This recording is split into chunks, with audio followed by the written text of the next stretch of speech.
Hello everyone, সবাইকে জানাই মকর সংক্রান্তি ও পৌষ পার্বণের প্রীতি ও শুভেচ্ছা ও আন্তরিক ভালোবাসা।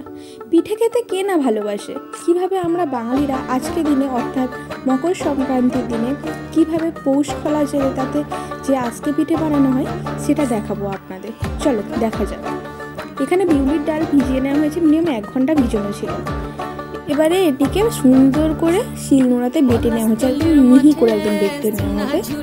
দেখুন কত সুন্দর বেটে নেওয়া হচ্ছে, দেখুন তো কত সুন্দর বাটা হয়েছে। এবারে আজকে পিঠের একটা ব্যাটার করে নেওয়া হয়েছে, এটাতে ইউজ করা হয়েছে চালের গুঁড়ো, নারকেল গুঁড়ো, বিউলির ডাল, পরিমাণ মতো নুন আর জল এখানে ইউজ করা হয়েছে। দেখুন কতটা ঘন হয়েছে, এবার ঘন ব্যাটার করে নিতে হবে। এরপর বাঙালি নিয়ম মতে এখানে পৌষ খোলাতে পুরো পুড়িয়ে নেওয়া হচ্ছে। দেখুন পুরো পুড়িয়ে নেওয়ার পরে ওটাকে ভালো করে সুন্দর করে, দেখুন পোড়া হয়ে গেছে, তো এটাকে পরিষ্কার করে নেওয়া হচ্ছে। এবার যে ব্যাটারটা করা ছিল, মানে আজকে পিঠে যে ব্যাটারটা করা ছিল, ওই ব্যাটারটা এবার আস্তে করে তাতে পরিমাণ মতো দিয়ে দেওয়া হবে, দিয়ে ওটাকে চাপা দিয়ে রাখা হবে কিছুক্ষণ। এই পিঠেটা চাপা দিয়ে মূলত করতে হয়, যতটা মার কাছে শুনেছি। দেখুন চাপা দিয়ে করতে হচ্ছে। আমাদের এখানে এটাকে আজকে পিঠে বলা হয়, আবার অনেক জায়গায় এটিকে চিতাই পিঠেও বলে শুনেছি। দেখুন ফুলে উঠেছে, আবারও চাপা দিয়ে করা হবে।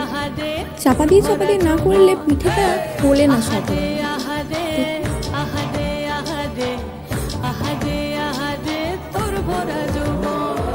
হয়ে গিয়েছে যেহেতু, তো এটাকে এবার তুলে নেওয়া হচ্ছে। দেখুন কত সহজেই উঠে গেল।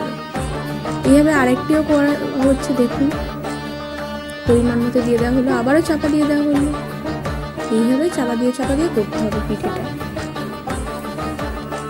চারিদিকে একটু জল দিয়ে দেওয়া হলো, মানে গরম হয়ে যাচ্ছে তো তাই জন্য। দেখুন হয়ে গিয়েছে, তো তুলে নিলে এবার বাকিগুলো এইভাবেই করে নেওয়া হবে।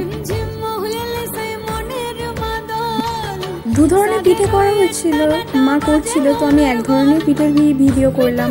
শুধু আজকে পিঠে, অন্য দিনে না হয় সরু চাকরির ভিডিও দেখাবো, কিছু মনে করো না বন্ধুরা। চলো তাহলে টাটা, আমি এবার যাই। আজকে পিঠে আর সরু চাকরি দিয়ে খেজুরের গুড় দিয়ে খাই। টাটা। আর হ্যাঁ বন্ধুরা, ভিডিওটা যদি ভালো লেগে থাকে সাবস্ক্রাইব আর লাইক করতে, শেয়ার করতে ভুলো না কিন্তু। টাটা।